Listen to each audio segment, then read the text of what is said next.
Вітаю, друзі. Ну що, давайте говорити про важливі речі. Кейс з династією і будинком для Вови вийшов на міжнародний рівень. Він загрожує сьогодні і просування України до Європи, і, можливо, отримання грошей від Європи.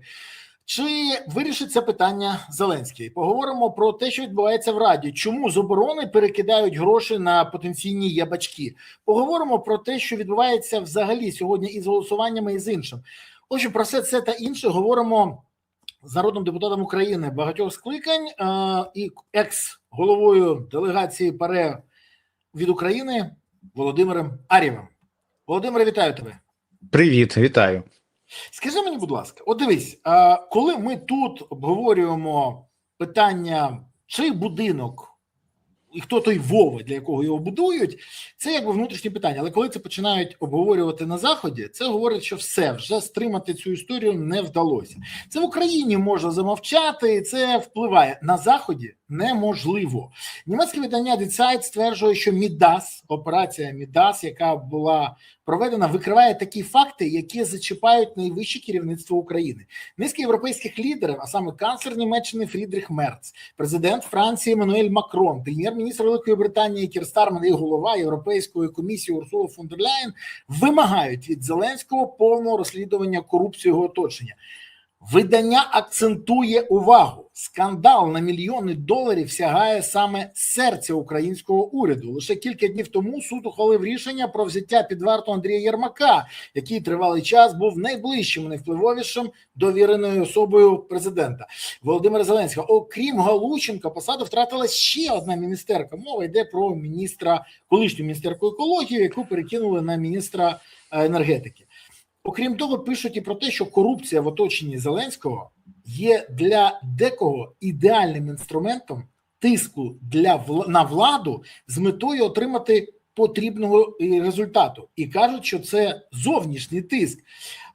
До речі, кейс з угодою про корисні копалини це чудово ілюструє. Скажи мені, будь ласка, чим реально загрожує Зеленському і Україні, тому що я бачу, як це почали розділяти, ігнорування корупції у владі, мовчання про будинки в династії та атаки на антикорупційні органи. Чи правда під загрозою може бути той кредит на 90 мільярдів і чи дійсно сьогодні вже європейці припинили, скажімо так, мовчання з цього приводу і навіть ми бачимо ЗМІ почали говорити про це? Звісно, це буде загрозою для України, і воно вже відчувається дійсно, і не тільки Die Zeit про це пише, про це пишуть і інші видання, і зі мною спілкувалися в тому числі інші іноземні журналісти. Вибачте, переб'ю. Стармер, до речі, відреагував тому, і мені це відомо, що в Британії повинно вийти декілька статей на цю тему. Більше того, це стало зрозуміло після того, як британських політиків, журналісти почали опитувати про їх ставлення до історії з династією. Ну і це зрозуміло, навіщо це робиться, всі розуміють. А у Стармера, ми всі знаємо, зараз дуже слабка позиція в партії.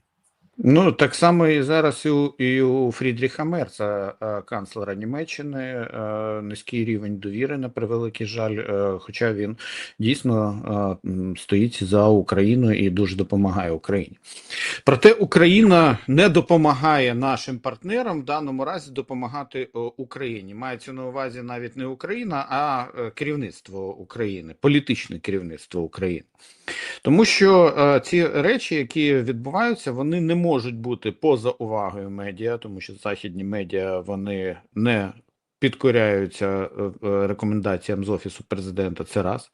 А по-друге, для урядів країн, які допомагають Україні, дуже важливо, як на все, що відбувається в Україні, які уряди допомагають, як на це реагують громадяни, які обирають уряди в своїх країнах. Ось тут якраз і найголовніший момент ми спостерігаємо, що іде тиск, класичний приклад тиску знизу. Громадяни країн, які дають кошти в бюджет своїх країн, звідки видаються кошти Україні, вони питають, а що уряди їхніх країн зробили для того, щоб обійти або якось відреагувати, або контролювати їхні гроші через українську корупцію. Тому, звісно, тут для України єдиний зараз момент це провести розслідування повністю і щоб антикорупційні органи і Національне антикорупційне бюро, і спеціальна антикорупційна прокуратура працювали безперешкодно.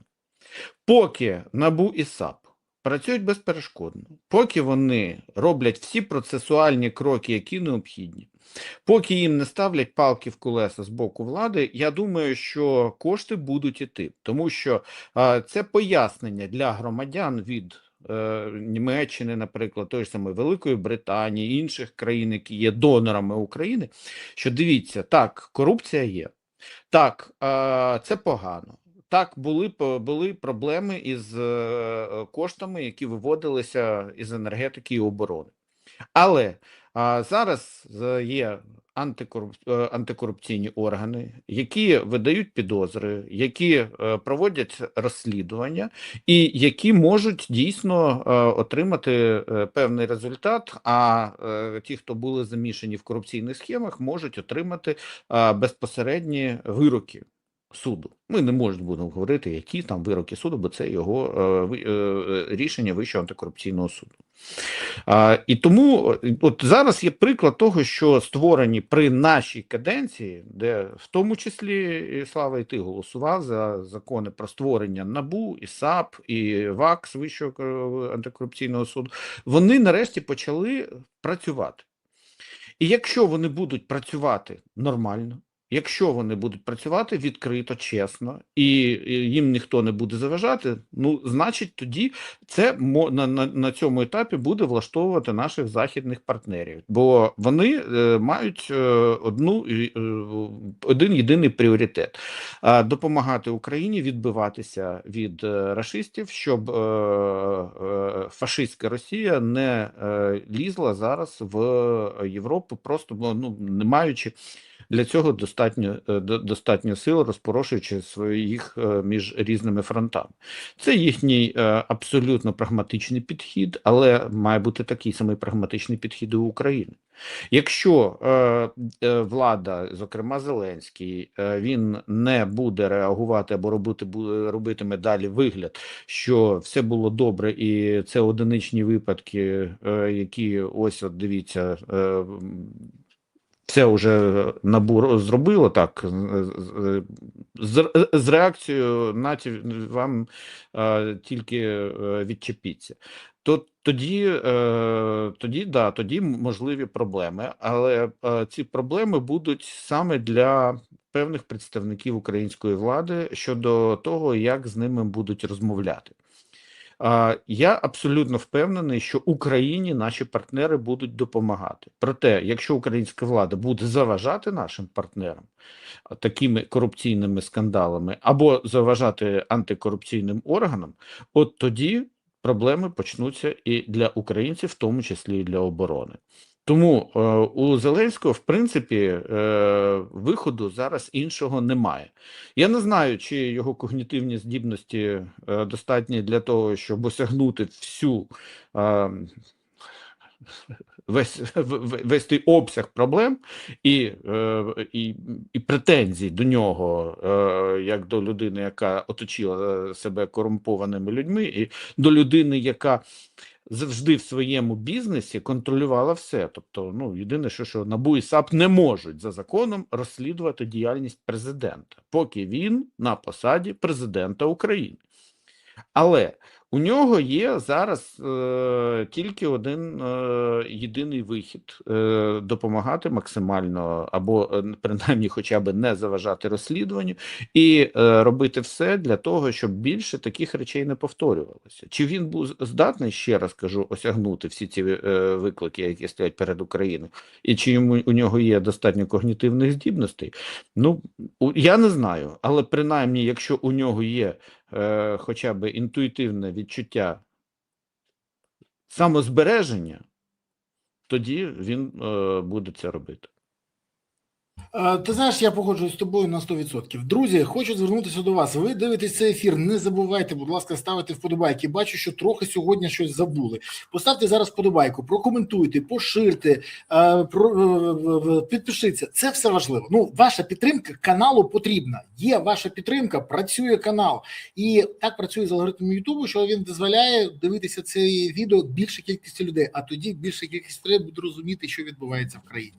Тож, напишіть зараз в коментарях, що ви думаєте з цього приводу, чи впливає, чи не впливає цей кейс з династією на просування України до Євросоюзу і потенційне отримання грошей. А також напишіть, звідки ви дивитесь цей ефір, куди закинув вас доля, де ви чекаєте або наближаєте перемогу. Пишіть про це, це важливо.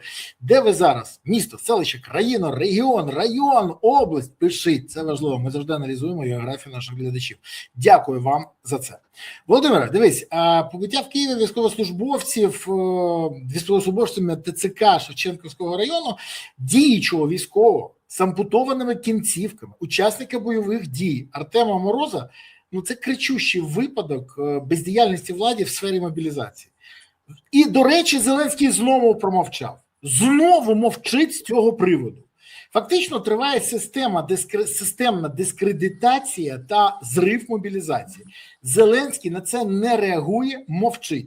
Міністр оборони гучно заявляє про реформу мобілізації та що наближається демобілізація, хоча нема грошей на це, і ми всі знаємо, і нема людей на заміну. А якщо такі випадки відбуваються, то це демотивує взагалі. На зустрічі зі слугами Зеленський сказав, що всі говорять, що, мов, треба щось змінювати. Але ніхто не дає реального плану, як змінити мобілізацію і реформувати ТЦК. У мене в ефірі було декілька військових, які покроково розписували, що треба змінити, щоб, по-перше, змінилось ставлення українців до мобілізації. По-друге, щоб змінились мобілізаційні процеси. І по-третє, щоб прибрати оце напруження. Але ніхто цього не робить. Більше того, влада фактично визнає свою безпорадність та не може нічого зробити. Чому не підключити тих, хто має розуміння та знає, як досягнути результату? І скажи, будь ласка, ну зрив мобілізації та шлях до зниження обороноздатності і втрати території же, то це влаштовує владу? Бо я не можу зрозуміти, якщо є ті, хто можуть виправити ситуацію, чому їх не підключають і чому і далі наповнюють інформаційний простір гучними обіцянками. Зеленський обіцяв в цьому році вже людей демобілізувати, а вже півроку пройшло, і незабаром буде новий рік. Там не так багато часу залишилось. Але ніяких помітних змін не відбувається. І більше того, всі визнають, те, що пропонується сьогодні, не буде мати того потрібного ефекту, який всі чекають. Ну, Шевченківський районний ТЦК в Києві вже не в перший раз потрапляє в скандали, тобто там вже стає не перший заліт. Але ж Зеленський навіть зараз, десь ця історія ганебна, напади на військовослужбовців ТЦК, це страшна історія, перевищення повноважень військовослужбовцями ТЦК до мобілізованих, теж сам. Він мовчить по будь-якому випадку. Дивись, так. Він мовчить, він взагалі не коментує це. Там з усіх боків верховний головнокомандувач України. Він не хоче просто брати на себе відповідальність, тому що Зеленський звик до того, що він говорить про речі хороші, а погані він намагається робити вигляд, що він в хаті, така дитяча досить позиція, і це його не обходить, хоча навколо вже просто все шумить. Так, Шевченківський районний ТЦК, він уже вдруге в лапках відзначився. Вперше це було побиття Володимира Балуха, політв'язня Кремля, людину, яка з інвалідністю, його просто вночі тримали, коли він попросив там подзвонити, взяти телефон, його просто побили. Ясна річ, що ця історія відбувається не тільки в одному Шевченківському ТЦК, і дуже багато скарг і нарікань на роботу комісій, які відповідають за мобілізацію. Тому я вважаю, що тут якраз дійсно потрібно змінювати систему, і не тільки я вважаю. Там щось, якийсь звук заважає. Все Потрібно нормально, я змінювати. чую тебе, це в тебе щось там в телефоні хтось там щось був, але вже тихо все. Все гаразд. Так Тому ТЦК кажуть, дивись, до речі, якщо хтось хоче дізнатися історію з Балухом, в описі цього відео стоїть якраз вже посилання на нього, тому що ну ця історія ми висвітлювали. В мене був пан Балух в ефірі. Я розповів, як все це відбулося. Тому заходите, клацаєте, тицаєте і дивитесь. Дякую. Ну, це да. Насправді ця історія була жахливою, і я тоді говорив і безпосередньо із керівником ТЦК міста Києва, який є начальником, в тому числі на Шевченківським. І я мушу сказати, що тоді відреагували досить адекватно, оперативно. Але питання в тому, що в ТЦК дійсно величезна кількість історій, коли людей відпускають або вимагають, забирають, вимагають гроші. А коли людей із бронюваннями, з них фактично вибивають відмову від бронювання. Це такі історії були. Ми просто порушення прав людини, насильство в ТЦК, це є в офіційних зведеннях від уповноваженого Верховної Ради з прав людини Лубінця, які він представляв нещодавно в Верховній Раді. Тобто ситуація дійсно потребує негайного втручання. Я мушу сказати, що ідеї, які зараз розробляються Міністерством оборони, я не можу зараз ділитися, але ми зустрічалися з міністром, і тезово вони, обіцяв, що ця зустріч залишиться без, що можна говорити, без деталей, але то, що я побачив, потенційно з цим можна працювати. Інша справа, що немає політичної волі це просувати. Чому немає політичної волі? Через те, що в Генеральному штабі є опір до цього. А чому є опір? Ну тут уже треба спитати, бо, по-перше, можливо, комусь дуже подобаються фінансові потоки, які йдуть по цій системі по вертикалі. Але ясна річ, що нічого спільного з інтересами держави і з інтересами оборони держави, бо мобілізація, вони залежать від мобілізації. Мобілізація напряму впливає на цей чинник. Ну тут нічого спільного немає. І Зеленський в даному разі повинен взяти на себе як головнокомандувач, згідно із законом, він відповідає за мобілізацію, лідируючу роль. І сказати, нарешті, міняємо, робимо, і не просто замінюємо назву військкомат на ТЦК, а робимо серйозну реформу. І я бачу, що міністр оборони, наприклад, він готовий до цієї реформи, проте не готове політичне керівництво країни, в тому числі Верховна Рада тут в даному разі готова буде розглядати це питання, якщо воно дійсно вирішує ці проблеми і забирає всі чинники, які дозволяють зараз цьому свавіллю ТЦК щодо громадян, і закон, який захищає військових, що проводять мобілізацію в тому числі, то тоді Верховна Рада це дуже швидко розгляне. Проте цей закон навіть зараз не виноситься, бо він має вноситися не Міністерством оборони, а Кабінетом міністрів України, бо Міністерство оборони не є суб'єктом законодавчої ініціативи, як одним, там одне відомство, суб'єктом законодавчої ініціативи є Кабінет міністрів. А от там я бачу, вочевидь, немає політичної волі для того, щоб нарешті все це зробити. Я думаю, що рано чи пізно життя змусить робити ті кроки, які потрібні для мобілізації, і від примусової корупційно антилюдської системи прийти до цивілізованої і заохочувальної, в тому числі покарання все одно залишиться, але не може бути так, щоб залишалася система покарання без заохочень. Це не Росія, але засоби, які використовуються сьогодні, часто нагадують просто ті засоби, які є в тоталітарних державах. І це дуже поганий сигнал, тому що це не сприятиме довірі з боку громадян до Збройних сил України. На превеликий жаль, от саме ТЦКшна система, яка вона сьогодні є, вона і є тим чинником, які підривають довіру до людей у військовій формі. Взагалі, на мою особисту думку, військові не повинні взагалі займатися.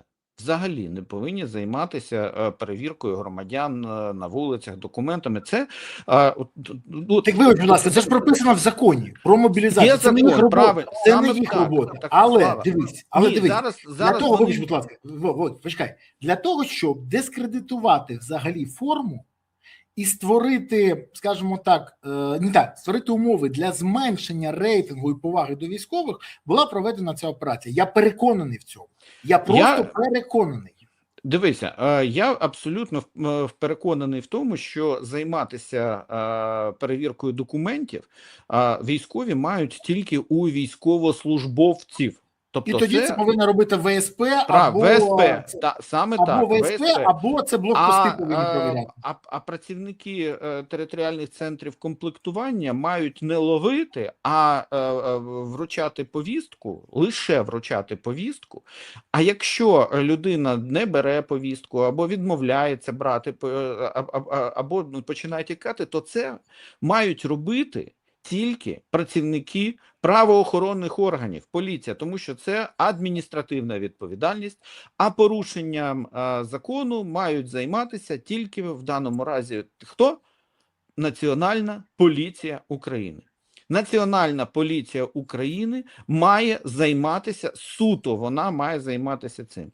Військові взагалі, крім виписування паперових документів, не мають займатися ніяким примусом. Тільки у разі нападу на них вони можуть захищатися. Все це має бути зараз чітко виписано. Якщо цього не буде виписано, то тоді просто вся ця історія з потенційними змінами не має сенсу. Тому що якщо не перевести це в законне русло, де поліція саме має відповідати за те, щоб притягати до відповідальності порушників закону, адміністративна відповідальність – це суто в компетенції Національної поліції. Нічого толкового із цього не вийде. Якщо є патрулі, наприклад, які вручають повістки, на мою абсолютно чітке переконання, то там має бути військовий перебувати лише для того, щоб виписувати документ для того, щоб людина з'явилася в територіальний центр комплектування. Якщо вона не відмовляється брати документ, або якщо вона не з'являється, тоді суто це відповідальність поліції для того, щоб доставити, і тоді вже там приймати рішення про накладання штрафу. Це не військова справа, не справа військових взагалі. Справа військових – це потім лише забезпечувати тих, хто мобілізований, розподілом по навчальних центрах і по військових частинах. Крапка. Погоджуюсь 100% і всім раджу, хто хоче дізнатися про функціонал військових, він повинен відкрити закон про мобілізацію і нормативні документи. Бо те, що роблять, підставляючи військових, це ненормально взагалі. І останнє. Скажи мені, будь ласка, от ми ж спостерігаємо, що у нас взагалі постійно всі в владі волають: ми все робимо для оборони, ми потужно її збільшуємо, ми її наповнюємо грошима, Але останні новини якісь дивні. Зеленський зі слугами хочуть забрати з оборони 40 ярдів гривень. Ні, я не жартую, ти ж знаєш про це. Я знаю. І направити їх в резервний фонд, з якого фінансуються всі ці кешбеки, скрінінги, пітчинги, єбачки, поїздки на поїздах і багато чого іншого. Відповідний проєкт до змін бюджету вже схвалив профільний комітет. Скажи мені, будь ласка, про що йде мова взагалі? І чи нормально це, коли в воюючій країні таке відбувається. Я хочу зрозуміти позицію парламенту і як профільний комітет це схвалив. Ну, я дійсно хочу це зрозуміти. Я як схвалив, я зараз скажу. Коли в понеділок це відбувалася погоджувальна рада після засідання комітету з питань бюджету, де було схвалено це рішення, наші керівники фракції Європейської солідарності просто заявили про це на погоджувальній раді, повідомили всіх, і слуги народу просто не повірили цьому. А потім всі інші їм підтвердили, що так воно і є. Вони сиділи просто з круглими очима і кам'яними обличчями. Тобто питання в тому, що вони затверджували те, що не читали. От представник Європейської солідарності не голосував, звичайно, за цей проект закону щодо змін до бюджету із цієї норми. Мало того, цей проект закону не містить в даному разі навіть обіцяного підвищення зарплат для військовослужбовців, а міністр фінансів на засіданні бюджетного комітету він казав, що наразі немає ресурсів для того, щоб підвищувати як обіцяв президент, до 30 тисяч гривень базову ставку. Просто нема ресурсів. Зато є ресурси для того, щоб перекинути в резервний фонд, як казав, ну так можуть же виникати різноманітні ситуації. А де ви діли гроші із резервного фонду, що доводиться тепер його поповнювати? А я скажу, всі ці кешбеки, єбаки, всі ці пітчинги, скринінги, всі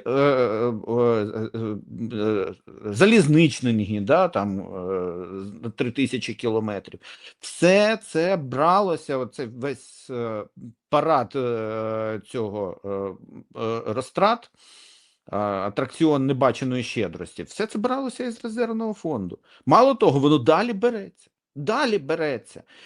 І весь цей кешбек на пальне, на все це, замість того, щоб зменшувати акциз тимчасово або зменшувати ПДВ, скасовувати тимчасово ПДВ на ввезення пального, якого Україна зараз не виробляє, бо у нас просто розбиті всі заводи. То в результаті, в тому числі для Збройних сил України, закуповуються за високими цінами, а тим, хто їздить на дорогих машинах, там всі, хто заправляється на АЗС, їм дають цю компенсацію. Тобто це просто марнотратство. І ось тут якраз, ну і це нас всіх обурило, 40 мільярдів гривень забирають в цей резервний фонд, звідки беруться на всі ці прожекти з атракціону небаченої щедрості, при тому, що на 50% сфера оборони недофінансована. І немає грошей. Ще раз повтори, будь ласка, цю фразу. Я хочу, щоб вона зафіксувалася в ефірі. На 50% недофінансована сфера оборони, і при цьому ще з неї забирають додатково 40 мільярдів гривень на резервний фонд, звідки до цього бралися на всі ці прожекти атракціонної небаченої щедрості, роздачі на роздачі слонів. Уточнююче питання. Уяви собі, що немає грошей на якусь потребу ЗСУ. Відбувається прорив. Не дай Боже, прорив до Києва. Не дай Боже, але будуть відбуватися після цього єбачки, пітчинги і інші скринінги з популізмом і Вованою тисячою, якщо це відбудеться. Хтось взагалі... будуть відбуватися в рублях. Ну, так, так може тоді, якщо самі не можуть зрозуміти, підштовхнути її до цих думки і пояснити, наскільки це небезпечно. Ми так і говорили. І потім його законопроект зняли наразі із порядку денного, тому що дійсно ми підняли скандал, тому що якщо ми не можемо зараз об'єднатися навколо підйому зарплат військовослужбовців, навколо того, щоб забезпечити у першу чергу питання оборони, але піднімаємо зарплати, як в тому законопроекті для Служби безпеки України, для внутрішньої охранки виходить. Ну то ясна річ, що ніхто в здоровому глузді за це голосувати не буде. І тому я дуже сподіваюся, що в результаті тут таких ініціатив, такі ініціативи будуть просто рубатися на корню в майбутньому. І поки що цей приклад просто свідчить про те, як в Кабінеті міністрів, а Кабінет міністрів не самостійний, він підпорядкований фактично напряму Зеленському, і він роздає там всі необхідні вказівки туди, прем'єр-міністру і далі. То Володь, будь ласка, але ж все це було вже. Я хочу нагадати, було. що 22 лютого 22 року, коли в Верховній Раді волали про те, що треба виділити гроші на ЗСУ, тоді виділяли гроші на дороги. Чим це закінчилося, всі пам'ятають. Всі пам'ятають. Питання, а що, ну, як дуже коротка пам'ять чи що? Бо, до речі, вибач, будь ласка, але ж це ж не перший випадок такий, ну давай реально казати. У них постійно вони забувають, що вже це було. От дивись, що зараз відбувається. Спочатку Подоляк заявляє, що активна фаза війни в Україні може зупинитися вже цієї осені та допускає президентські перегони навесні 27-го року. Ти чув ці заяви, так? А скажи мені, будь ласка, взагалі Подоляк це хто? Це співробітник канцелярії, бо це ж його заяви, бо він радник керівника Офісу президента. Тож представник канцелярії повинен коментувати закупівлю степлерів, забезпечення канцелярії папером, а не такі речі, але він коментує. Якщо я не помиляюсь, він же колись обіцяв дати інтерв'ю в 23-му році за півроку на набережній Ялті теж. Але тепер Зеленський вже на зустрічі зі слугами каже про те, що за півроку війна може скінчитися. При цьому, ну, ми ж відверто бачимо, що Путін не планує зупинятися, і це фіксують західні спецслужби. В мене до тебе запитання, ти ж спілкуєшся зі слугами. Це наша влада справді вірить в те, що каже, навіть в своєму якомусь колі, вона займається самообманом, чи в черговий раз породжує надію в суспільстві в стилі 2-3 тижні, щоб відволікти увагу від династії і від того, хто ж такий Вова, для якого будують дім у династії. До речі, друзі, може ви знаєте, хто цей Вова, бо навіть президент не знає. Напишіть в коментарях, може ви знаєте, хто це. Скажіть, будь ласка, що це відбувається? Що це за заяви, якими зараз просто наповнюють інформаційний простір? Зеленський заявив, що можна до листопада закінчити принаймні оцю гарячу фазу війни, але за умови єднання всіх політичних сил. Я, в принципі, тут можу сказати, от зараз, можливо, для тебе несподівано це пролунає, якщо буде абсолютно реальне об'єднання всіх політичних сил, це дійсно можливо, але так вже відбулося об'єднання. Зустріч відбулося об'єднання. Ні, я це бачив. Це коли президент зустрівся зі всіма фракціями. Ми ж бачили це одночасно. Він же зустрівся зі всіма фракціями. Ні, почекай, не зустрівся. Він окремо зустрівся зі своєю, а потім з іншими. Ой, а це точно об'єднання? Ну, щоб я розумів. Справа в тому, що, от я ж кажу, тут є питання, навколо чого об'єднуватися. Якщо навколо президента, як особи на ім'я громадянина Зеленського Володимира Олександровича, то це не об'єднання. Тому що громадянин Зеленський Володимир Олександрович неодноразово робив, ну, назвемо це, грубими помилками. Дипломатично назвемо. Але якщо ми об'єднуємося навколо принципу «все для оборони», тоді да. Але для цього треба дійсно, щоб чули і здоровий глузд, і пропозиції, які неодноразово, наприклад, Європейська солідарність висловлювала, ну, ти от щойно нагадував, 50 мільярдів ми пропонували майже за 4 місяці, за 5 місяців до того, як почалось повномасштабне вторгнення, ми волали просто про те, що треба як мінімум 50 мільярдів додаткових на оборону для того, щоб готуватися до повномасштабного вторгнення. Тоді такі, як Гетьманцев та інші, просто сміялися і називали все це діло популізмом. Ну, потім всі розуміли, яка була ціна цих сміхуйочків, і який це популізм був. Тому що в даному разі тут не іграшки, тут не стендапи, тут не 95-й квартал. Це питання життя всієї держави.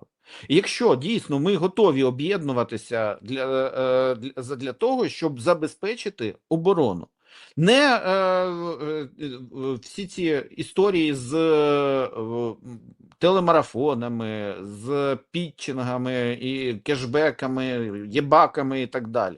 Заради цього ніхто об'єднуватися не буде, тому що тоді будь-яка притомна політична сила каже зараз, що не час для того, щоб робити марнотратні прожекти. Але якщо цього нас чути не будуть, ну от я сьогодні отримав документи, які свідчать про те, скільки грошей додатково виділили для телеканалів. На телемарафон 638 мільйонів гривень додатково даються на телеканали. Там по 180 мільйонів 1+1, 100 мільйонів телеканалу Інтер і так далі, і так далі. Це неправда, ці всі гроші йдуть на дрони, це телеканали, закупають дрони, автівки, реби, рери і передають їх на фронт. Бо дивись, якщо, наприклад, у телеканалів олігархів не буде грошей для трансляції, олігархи дадуть. А от якщо у армії не буде грошей, то громадяни скинуться. Ой, ні. Тоді знов щось не те. Ой. Знову щось не те. От я ж кажу, от навколо таких речей об'єднання не буде. Тобто, якщо Зеленському потрібно свій телеканал, будь ласка, мільйонер сам, дивимося на декларацію, у нього дуже багато грошей, фінансує свій телеканал зі своєї кишені. Але якщо потрібно дійсно державний канал, зараз він не може бути державним згідно із законом. Тому що у нас є суспільне мовлення. Суспільне мовлення фінансується з державного бюджету. А все решта комерційні телеканали, олігархічні, які належать різним олігархам, то вони мають що робити? Вони мають існувати за рахунок або реклами, або хай донатять на це їхні власники, яким з тої чи іншої причини потрібна інформаційна підтримка. Держава не повинна платити не 1+1 і іншим каналам за те, щоб вони виробляли контент, який диктує держава. Це не державно-приватне партнерство, це фактично є монополізація медіапростору. Але це вже зовсім інша тема. Питання в тому, що зараз ці витрати можна скорочувати. Потрібно скорочувати, дійсно, секвестр робити на дуже багато проєктів, які на сьогоднішній день є не такими важливими і які можна відкласти. Якщо дійсно, от ми подивимося, наші вороги, вони дійсно витрачають на оборону дуже багато, і вони плювати взагалі навіть на соціалку хотіли. А ми не такі. Ми якраз Україна про мінімальні соціальні потреби завжди дбала і буде дбати в тих обсягах, які можна бути. Але якщо дійсно переробити бюджет, якщо кинути все, що можна на оборону, якщо припинити всі ці шлагбауми, крадіжки і схематоз з виведення державних грошей в приватні кишені, от тоді можна говорити про те, що ми об'єднаємося заради країни. Але це нормальна абсолютно вимога, і це не вимога, яка там якось принижує там, чи щось робить, обмежує президента. Це вимога, яка просто має гарантувати, що ми здатні будемо забезпечити нормальну оборону в максимальних обсягах, які можуть тільки бути, а не забирати у оборони гроші. Ти знаєш, все правильно ти кажеш. Єдине, що хочеться пригадати слова Станіславського. Це про об'єднання. Не вірю. На жаль, не вірю, тому що коли перед очами бажання переобратися і утримати владу в руках, то тоді не про об'єднання кажуть навколо інтересів країни, а про об'єднання навколо себе коханого та своїх особистих бажань. На жаль, саме це ми і спостерігаємо. Але ти знаєш, як кажуть, так буде не завжди. Так буде не завжди. Скажи мені, будь ласка, от в інформаційному полі постійно останніми днями лунають заяви про те, що є загроза наступу з Білорусі, що Київ готується до кругової оборони, Одеса готується до кругової оборони, Волинська область готується до кругової оборони, та інші міста і області вже починають заявляти те ж саме. Я, до речі, помітив цікавий момент. Речник ДПСУ, Державної прикордонної служби України, спочатку заявив, що нема ніякої загрози, ми зараз це фіксуємо. На наступний день, мабуть, отримавши прочухана, заявив, що все дуже серйозно. Все дуже серйозно. Так от скажи мені, будь ласка, те, що ми спостерігаємо, це спроба влади перемкнути увагу з династії та будинку для Вови, про якого ми не можемо ніяк з'ясувати. Хто цей Вова? Це клята невизначеність, у якого будується будиночок біля Андрія, біля Міндіча, біля Чернишова в тій династії. Так от, спроба переключити увагу, спроба освоїти бюджети, чи ситуація дійсно настільки загрозлива, чому, наприклад, в 2022 році влада проігнорувала всі попередження про вторгнення, хоча всі західні розвідки попереджали, а сьогодні дує на холодну воду, попри те, що західні розвідки кажуть, що нема прямої загрози зараз, от щоб може це відбутися. Колись так може бути, але колись може і Кремль згоріти. То скажи мені, будь ласка, що це таке? Це класичне перемикання уваги на інший об'єкт, витіснення з медіапростору неприємної теми тим, що дійсно може перебити, а перебиває завжди страх. Тобто вони просто лякають людей. Дійсно, у нас завжди була і існує загроза того, що може початися наступ із півночі, але про це буде відомо заздалегідь, тому що дійсно для того, щоб провести наступ з півночі, треба накопичити війська. Мало того, дуже важливий момент. Я був у прикордонних районах на півночі. Там достатньо сильні укріплення, раз. По-друге, сама топографія місцевості, вона передбачає те, що там кількість річок, болот і інших природних перешкод для руху важкої військової техніки, вона величезна. І тому у разі просто підривання мостів, не так, як в 22-му році, коли казав Подоляк, здається, що ми ж не думали, що вони будуть такими варварами. Ага, вони не думали. Але зараз підривається кілька мостів і все, і пройти через природні ці перешкоди буде майже неможливо. Тому в даному випадку тут якраз просування будь-якого наступу буде має бути зупинено достатньо швидко. Тому я ще раз кажу, це просто наразі це лякалка. Чи є взагалі підґрунтя для цього? Так, звісно, є, тому що дійсно територія Білорусі була використана для нападу на Україну в 22-му році. Чи може це повторитися? Може, але поки жодних розвідданих про накопичення військ на кордоні з Україною немає. А 2-3 мотоциклами або БТРами здійснити наступ на Київ, ми ж всі самі розуміємо, що це просто якась маячня. Тому в даному разі йде просто елементарна та спецоперація витіснення одного інформаційного приводу. Проводити інформаційно-психологічні спецоперації на території України проти власних громадян заборонено законом. Це навіть мова не про етичність, це порушення закону. То що ж ми спостерігаємо?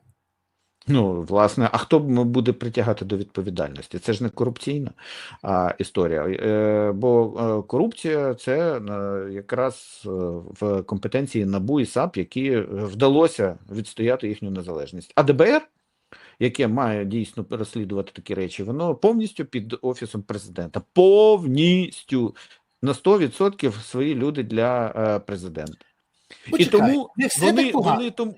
вони зараз, тому президент зараз буде максимально відтягувати реформу ДБР, про яку говорять наші От європейські тут я з тобою не партнери. погоджуюсь. От я не погоджуюсь просто з тобою на 100%. Але спочатку хочу звернутися до наших глядачів. Друзі, будь ласка, підпишіться, не забудьте це зробити. Поставте цю вподобайку. Якщо ви вже це зробили, я щиро вам дякую.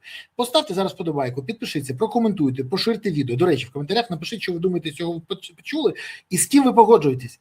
З Володимиром, який каже, що саботується реформа, чи зі мною, який зараз озвучить свою позицію. Бо я впевнений, Володимир Олександрович, як людина, яка хоче, щоб Україна приєдналась до Європи, вже готовий реалізовувати свою обіцянку, яку він дав в минулому році, що до кінця 25-го року подасть законопроект про реформу ДБР.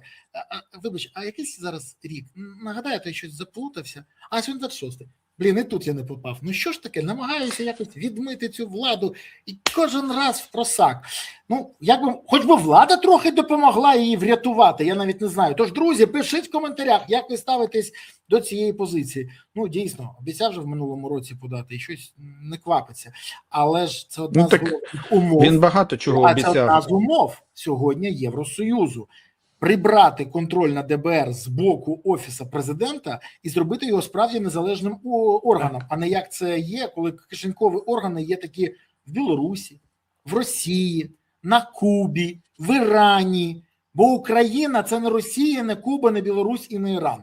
Тож, сподіваюся, що це відбудеться. Але я хочу все ж таки попросити, друзі, напишіть це в коментарях і напишіть, звідки ви дивитесь. Ви знаєте це самі. Місто, селище, країна, регіон.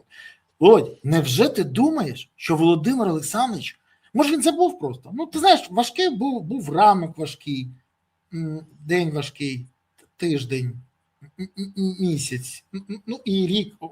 В нього взагалі так все важко, так все складно. Він просто хотів зробити блекаут в Москві, але відволікся на те, що робив 3000 ракет до кінця 25-го року і забув подати законопроєкт на реформу ДБР. Може, це справжня причина? Я нещодавно говорив з одним посадовцем, який займається питаннями євроінтеграції, і спитав, так що там у нас із законопроектом про ДБР? Він так тяжко зітхнув і так мені каже, ну може до кінця цього року щось і буде. Може щось буде. Теоретично, так, ми бачимо. Тобто, я ще раз кажу, Зеленський буде тримати максимально довго цю історію для того, щоб мати для себе ручний орган, такий як ДБР, Державне бюро розслідувань, яке займається дуже багатьма розслідуваннями дій саме посадовців. Тому в даному випадку ми ж бачимо, що ніяких реально євроінтеграційних речей Зеленського не цікавить. Його цікавить дійсно наразі збереження влади. Чи він нарешті може зрозуміти, що з цим збереженням влади він якраз піддає власне себе небезпеці? Що це не проти України, Україну йому плювати, а проти нього, особисто проти нього. Ну, тоді будемо дивитися. Якщо я не вірю в прозріння, але, як мені казали раніше, якщо ми побачимо, що Зеленський запрошує до себе на зустріч Порошенка, значить ситуація катастрофічна.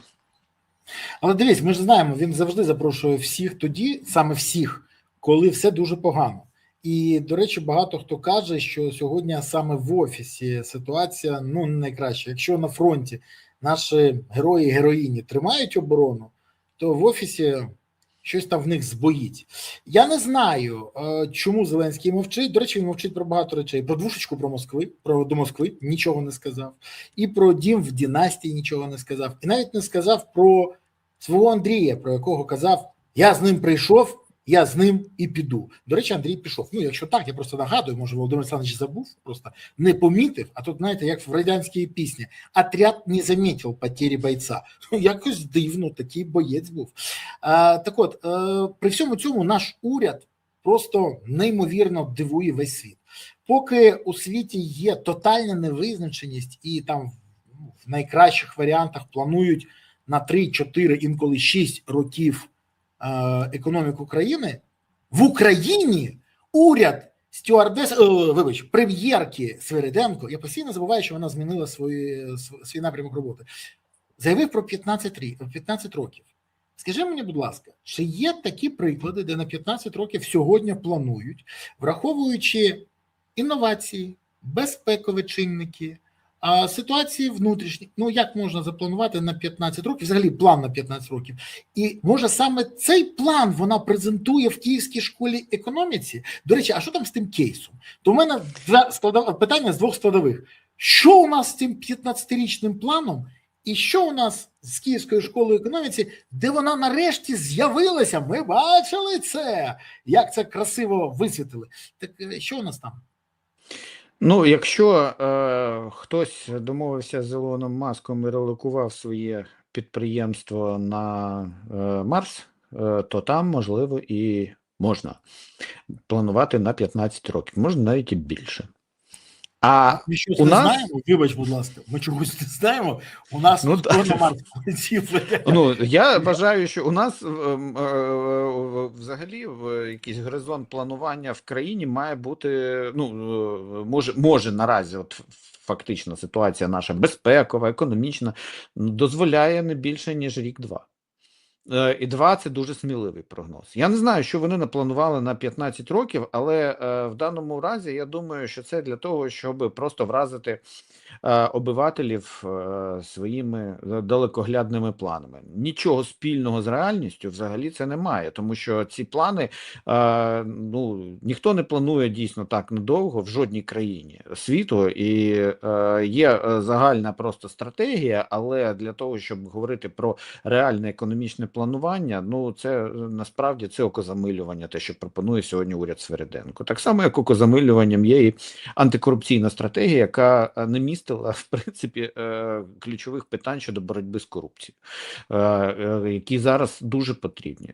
Тому це просто імітація і діяльності, і те, що Свириденко з'явилася зараз на фотографіях в Київській школі економіки, але до цього жодна її лекція не фотографувалася і не була висвітлена публічно, свідчить про те, що у них зараз і у неї, і у керівництва Київської школи економіки підгорає. Значить, ми потрапили в точку. І вони дійсно зараз намагаються пояснювати відмову. Вибач, будь ласка, поясни, будь ласка, нашим глядачам, які можуть не знати контексту. Поясни, що відбувається, тому що не всі знають. А відбувалася дуже проста річ. Коли міністр Милованов пішов зі своєї посади, стала Свириденко його заступниця міністром, то Милованов, який є засновником і бенефіціаром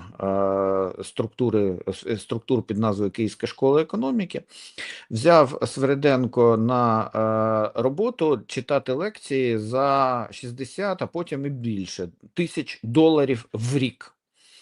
Тобто, ну, шалені зарплати були у Свириденко і в 2024 році, і в 2025 році, які були відображені в її декларації.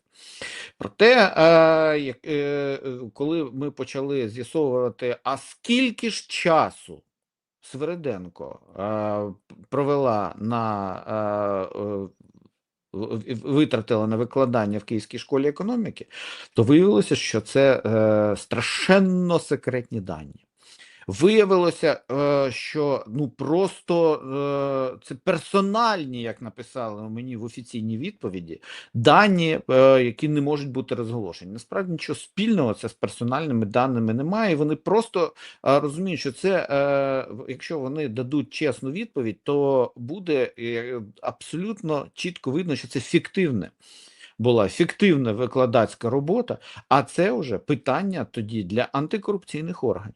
І я скажу, що скоро я дозбираю всі документи, і буде обов'язково подання, офіційна заява про злочин, який був здійснений Свириденко як прем'єр-міністром або міністром економіки, і певними особами, посадовими особами із Київської школи економіки. Спільно вони здійснили корупційний злочин. Мало того, що там є достатньо багато підстав для того, щоб говорити, що коли Київська школа економіки отримувала погодження на гранти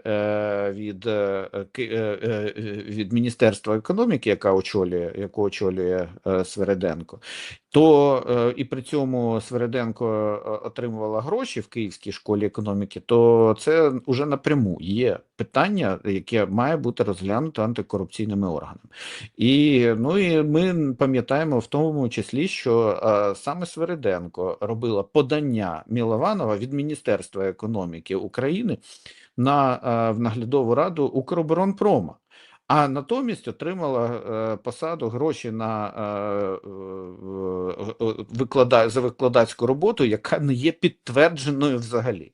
Ну, я далі продовжую цю історію, і я дорозслідую це все до кінця, а потім результати моєї роботи передам антикорупційним органам, звісно. Але зараз оця фотографії зі студентами, вони свідчать про те, що дійсно підгоріло, і вони намагаються лихоманливо в Київській школі економіки щось придумати для того, щоб виправдатися. Але там дійсно все дуже непрозоро. Там непрозоро, бо благодійний фонд, в який перераховують гроші, він має понад 700 мільйонів гривень, але вони відмовляються надати інформацію, хто є донорами цього благодійного фонду, з якого в тому числі отримував гроші за свої наукові якісь дослідження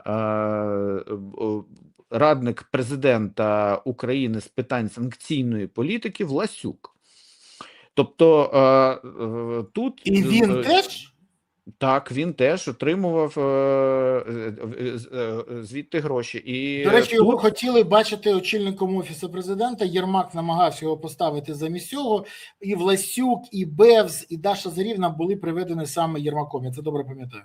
Так ось, якраз тут ми бачимо зараз, що Київська школа економіки потенційно є місцем, де фактично відмиваються гроші для доплат певним особливо цінним кадрам із обойми Зеленського. Тобто, якщо слугам носили кошти в конвертах, то цим відмивають через фіктивну викладацьку діяльність.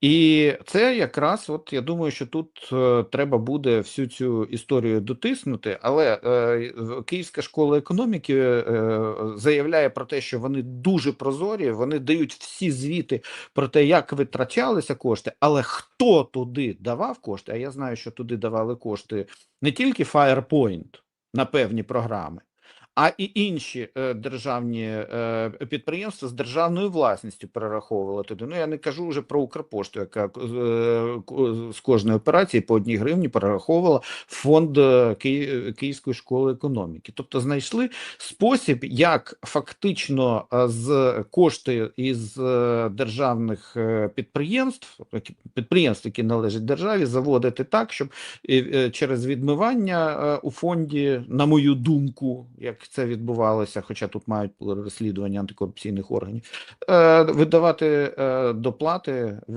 високопосадовцям. Тобто, замість того, щоб просто сказати, окей, у прем'єр-міністра низька зарплата, давайте її піднімемо, але хай займається лише зараз тим, щоб всім тим, що потрібно зараз для оборони країни. Але ну ми ж бачимо, що вона займається піаром, займається тим, що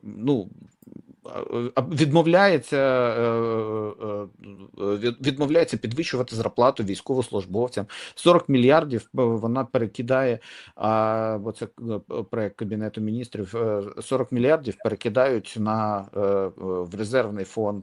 Вона дійсно слухняна і за це отримує кошти. Але чому вона взагалі може навчити студентів, я не знаю. Але тут вже йдеться не про те, щоб вона чомусь їх вчила, а про те, щоб вона отримувала гроші за лояльність. Але якби вона отримувала гроші напряму, от від бюджету, високу зарплату прем'єр-міністра, то не треба було би, можливо, їй і постійно доводити свою лояльність особисто президенту Зеленському. Але, я ж кажу, тут все це буде досліджено, я думаю, правоохоронними органами, принаймні антикорупційними органами, принаймні я дозбираю інформації і зроблю це подання. Дивись, це ж гармонійно. Наповнення інформаційного простору чим завгодно, тільки не тим, що потрібно країні. От пам'ятаєш таку приказку «мовчи, з'їдеш за розумного». Пам'ятаєш? Так от, схоже, що серед слуг це не дуже популярна приказка, і тому вони мають зараз такий результат. Коли я кажу «слуги», це взагалі зелена влада. Але остання заява нардепа Качури. У нас сотні тисяч людей сидять удома. Потрібно забронювати їм та українцям за кордоном економічні контракти у 25 тисяч. Це його пропозиція. Ти там у Німеччині, каже він, отримуєш виплати у 300 євро, приїжджай сюди, але їстимеш борщ, приготовлений мамою, поруч з дружиною, сім'єю, у своєму будинку і не боятимешся ходити по вулиці. Про Німеччину я взагалі не хочу сказати. Скажи мені, будь ласка, він не хоче запропонувати схожі умови хлопцям і дівчатам, які вже 5-й рік в ЗСУ? Чи він думає, що вони не хочуть їсти борщ, приготовлений мамою, поруч з дружиною або чоловіком, сім'єю, у своєму будинку? Чому замість того, щоб створити привабливі умови для служби в ЗСУ, помітно підняти зарплату військовослужбовцям, затвердити терміни служби та провести мотиваційні кампанії, він пропонує черговий варіант, як відмазатись від служби? От скажи, де їх всіх понаправили? Чесно, я от навіть коментувати це не хочу, тому що насправді я вже давно не коментую те, що роблять деякі слуги. Бо просто немає сенсу. Тому що заявляти вони можуть все, що хочуть. Це генератор часто випадкових заяв. Я впевнений, що в нинішній конфігурації парламенту нічого подібного навіть не пройти, а позаявляти. Хай позаявляє. Чесно кажучи, я вже я втомився говорити про когнітивні здібності. Але головне зараз дійсно нам зосередитися на тому, зараз дійсно дуже важливо зосередитися на тому, щоб підготуватися до того, що ескалація буде, вона буде. Я не кажу про наступ з півночі. Можливо, вони готують, але наразі просто нічого не буде. Але нам дійсно треба готуватися до ескалації, тому що, на моє переконання, ескалація буде обов'язково, тому що Путіну дійсно, у ньому дуже важко продовжувати війну на виснаження. Він виснажений, Росія виснажена в тому числі, і відійти просто так, сказати, окей, ми нарешті прийшли до тями, у цих нелюдів такої думки навіть не виникає. І вони будуть йти через те, щоб ескалувати і в Україні, і, можливо, в тому числі і гібридна військова операція, без наземної, але з обстрілами європейських держав. А можливо, і зі спробою там захоплення островів у Балтійському морі. Може бути і таке. Тому в даному випадку нам треба дійсно готуватися до ескалації. Бо шлях до миру, на превеликий жаль, з фашистами лежить тільки через дуже великі проблеми. Це моє бачення таке. І тому тому, якщо от на цьому, я вважаю, треба зосередитися, і слуги, якщо їх вдасться принаймні хоч якось так поставити, якщо не переконати, то хоча б там, ну, щоб спрацював інстинкт самозбереження, як у них, так і у президента, ну, тоді буде добре. Оце найголовніший зараз завдання на даний момент, бо від того, чи вони нарешті відчують небезпеку для себе, залежить і виживання України. На превеликий жаль, переконати їх словами і аргументами не вдається, ну, можливо, хоча б злякаються. Ти знаєш, в мене є один близький товариш, який сьогодні служить в ЗСУ, служить з 22-го року. Він ресторатор. У нього декілька ресторанів, кафе. І він мені колись пояснював, якщо в тебе падають прибутки, треба проводити аналіз. Є гарантовано декілька причин, чому в тебе проблеми. Або про тебе ніхто не знає, це перша історія. Або ти пропонуєш те, що люди не хочуть. Нічого не потребують. Або в тебе погано виглядає заклад і є проблеми з персоналом. І тоді ти починаєш займатися. Вкладаєш гроші в рекламу, займаєшся тим, що аналізуєш, що потрібно зробити і що пропонувати. Таргетування. Правильно. А потім отримуєш бажаний результат. І результат завжди є плюс. Мені не зрозуміло, чому наша влада ігнорує здоровий підхід і саме такий аналіз і виправлення помилок. Не розумію. Тому і маємо такий результат, мабуть. Володь, дякую тобі, що сьогодні знайшов час і можливість поговорити. Тримайтесь, дякую за позицію, дякую за відповіді на запитання. І, як завжди, чекаю в ефірі. До побачення. Дякую. Друзі, ну що, ви подивилися цей ефір. Далі, використовуючи критичне мислення і вміння аналізувати, робіть висновки. Тоді будете знати, що у нас попереду, як мінімізувати негатив, отримати максимальний позитив для країни та держави, а головне, що треба підтримувати ЗСУ. Так, донатити на ЗСУ, приєднувати до ЗСУ і допомагати ЗСУ. Бо без ЗСУ у України немає майбутнього. А ЗСУ – це і є запорука того, що у України майбутнє є. Тож гуртуємо всі навколо потреб ЗСУ, щоб у України було гідне майбутнє. І все було Україна. Не забувайте, будь ласка, підтримувати ще канал, ставити вподобайки, коментувати, поширювати і підписуватися. Я дякую вам за все це. Тримаємося, все буде Україна.